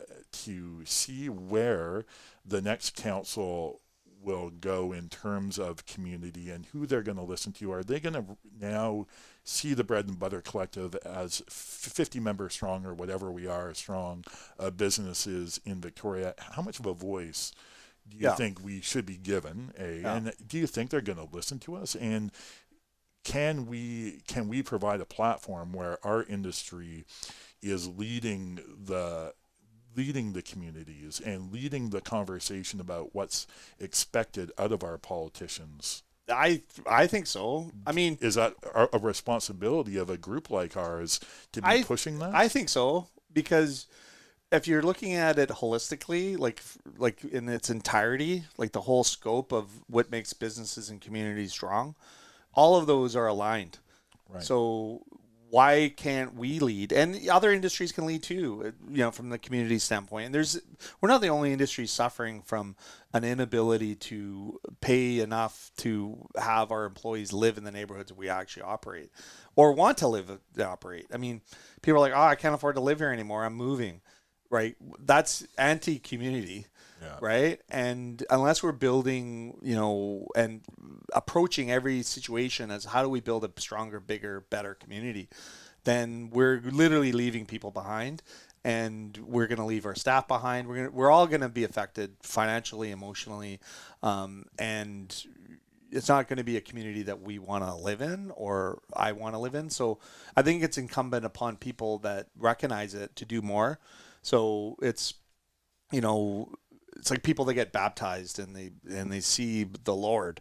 Once you've seen it, it's really hard to unsee it. Yeah. So it's a bit of an analogy, but for me, if I see the benefit of the stuff that we're doing and I choose not to do it, I'm the problem now. Right? Like if people just don't see it, they don't see it. They don't know. I'm choosing to ignore it because I've seen a direct benefit. That's one of the things, with our business and our collective, is we see actual tangible benefits for the efforts that we're making. And it goes from our community foundation at Big Wheel Burger to, our living wage programs, to our staff training and mentorship programs and all these things. You just see the result of it in your staff's faces, and you're now, they're able to afford to live here, afford to get, proper supports, whether it be mental health supports, counseling, and things like all this stuff is in the intangibles, right? If you don't provide benefits for your staff, they're not getting dental work done, their health deteriorates, they're not getting their eyes checked, they're not getting mental health counseling, or they don't have access to it, or they don't know how to get it. So, or wouldn't cross their mind to ask their employer for help. Yes. Right? Yeah. It might not even cross their mind because of previous employers. Totally. And when we identify stuff like issues, we go to them and say, hey, do you know we have a benefit program that will cover blah, blah. If you need more, we're going to pay for it. Yeah. Because, I think we have 3 or 4 employees that we're paying for their over and above their benefits. So they're like, oh, well, how do you afford to do that? How do I afford not to do it? So now I actually have an employee that is actually getting the supports they need. So it's enriching their lives, which also allows them to come to work happy, less distracted. Right. They're more focused, and they're being supported. So who doesn't want to be supported? And if you advance that up the ladder to the community, why are we not supporting everybody in the community? And then just dealing with, some of these problems are big, but it really boils down to just compassion. Like you can solve anything if you approach it with compassion, because you're actually caring. If you approach it with judgment and stigma and the zero sum idea, then we're screwed, right? You end up where we are, or you Well, end there up, isn't anything that gets done because there's no point in doing No. anything if you're not going to get your endpoint Well, on either side of and it, right? this is a prime example. And we're hoping to interview some counselors that are going to be running. Well, I hope to interview Lisa Helps and just talk about what she learned through this whole process. And she's been maligned, attacked, and there's a lot of reasons for it. And I'm sure the people who do attack her feel justified. I personally have a lot of respect for Lisa. She's one of the hardest working people around. I know this firsthand. And the cost of that is when people see that type of behavior, and even some of the stuff like, Adam Sterling is like super against a bunch of the council, and some of it justified or whatever. But even the new people are being maligned, and it's like, come on, man. Like, how are you supposed to attract people if you're just attacking them based on, a small snippet of what you think you know of them? You know what I mean? You know what? That's a funny example. He's actually why I turned my Twitter feed off. Yeah.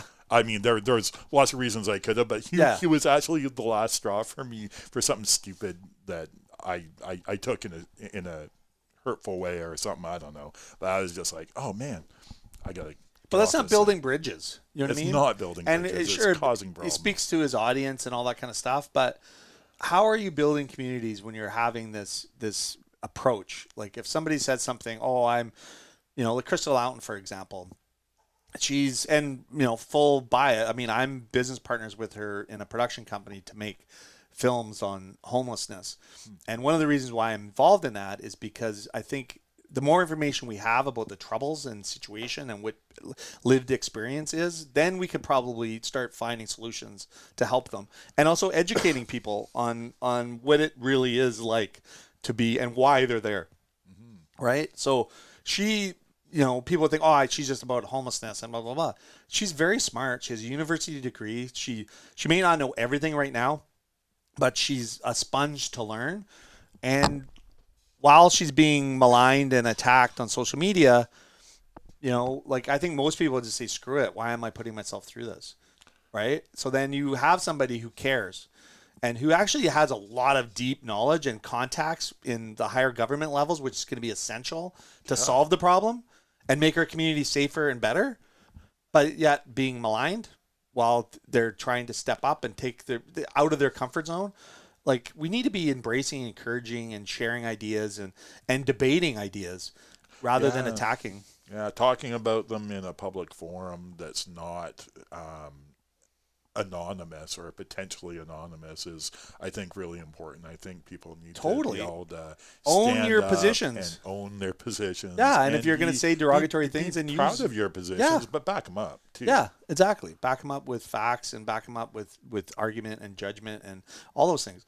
So I think for us as an organization, we're apolitical, but I do think community building is about all of that. So if we can have some influence, and at least just even in discussion, right, and bring our ideas and what our needs are as well, then, I think we'll be better off for it and get engaged. Right. I think people need to be more engaged with all of this stuff. You don't need to necessarily run, but, publicly discuss, not anonymous, like under your name, whether it be your business or whatever, and just discuss some of the issues and try to learn. If it's an opinion you're not proud to put your name behind or your business name behind, then why is it important enough to you to speak your mind about it? Yes. I mean, really, if it's that important that you've got a vocal opinion on something, let's hear it from your voice. Yeah, exactly.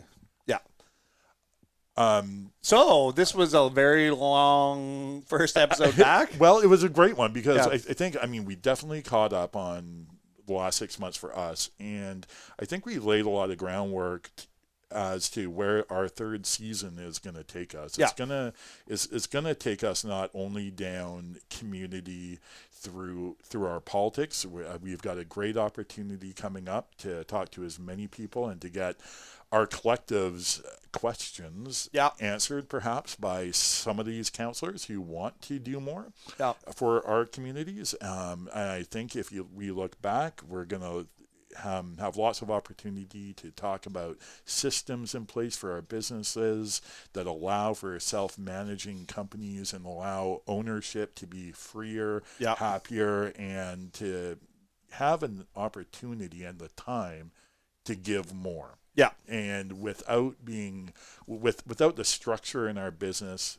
we can't do that as owners. We can't give more, because if our time is being taken up all the time, there's nothing more for us to give.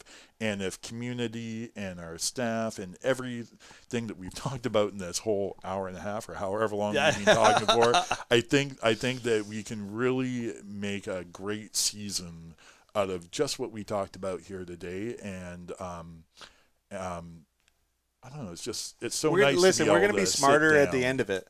And that's what more do you want out of life, is to be more informed. Yeah. And hopefully making a difference, right? Well, if I'm not smarter, I guess I'm just dumber. Well, that's I don't want to be dumber. So no, let's not be dumber. Let's try to be smarter. And it feels really great to be back here with you, of course. Yeah. And a couple differences in here. There's no masks. There's no masks. There's no no glass. There's no we can high five Yeah, each other. high five like that. There's no I love it. plexiglass barrier. I mean, we may be. Who knows what we're actually doing to our health? But whatever. We're sharing our health. We're sharing our health. We're sharing our health, and Sharing is I'm caring. I'm happy to share with you. Any day of the week. I feel confident in my health to share it with you. Me too. Oh, maybe that's all we need. That's all we need for now. Yeah. Well, Calen, All right. It was a pleasure. Thanks for being here. Thank you. Thanks, Chuck, for having us back for another season. This is going to be a wonderful time. Thank Kyle, our producer, who's always there. He was with bells on. frantically digging for sound effects for time machines. Yeah. I'm sure right now. Can we use that one? Yeah, I think that was it. Sounds so Wayne World. We'll get some copyright infringement from somebody. I whatever. think so. Well, it's a beautiful day out there. It's July. Let's go enjoy some summertime. Welcome back I love to it. Victoria. Welcome back. Yes. Well, yes. It's good to be back. Good It's to be really home. nice to have you back. Nice to have you in person here. And audience, thanks for tuning in, and welcome back to you as well. Be safe. Be kind. Take care of each other. Yep. Have a great one. Thanks, Al. Bread and Butter Collective's membership includes the following local businesses: 2% Jazz, 900 Degrees Wood-Fired Pizzeria, Agrius, Big Wheel Burger, Blue Mountain Solutions, Bodega Tapas Wine Bar, Brentwood Bay Village Emporium, Nourish and Charlotte the Quail, Victoria Chocolate and Company, Drum Roaster Coffee, Habit Coffee, Foo Asian Street Food, the Culinary Arts Program at Camosun, Cafe Fantastico, Fall Epi, Harold Street Brewworks, Hey Happy, House of Botang, Hoyne Brewing, Jenny Marie's Cracker Company, La Pasta, La Rue Patisserie, Mocha House, Part and Parcel, Poco a Pinto Bar, Pizzeria Prima Strada, Rain Dogs, Roast, Table 9 Consulting, Sherwood Cafe and Bar, Sweets by Selena, The Collective Wine Bar and Kitchen, The Drake, Tapa Bar, Taco Stand Al Pastor, Toque, The Whole Beast, The Wienery, and Zambries. To hear more from the Bread and Butter Collective, go to checknews.ca/podcasts on Check Plus, or find us on your favorite podcasting platform.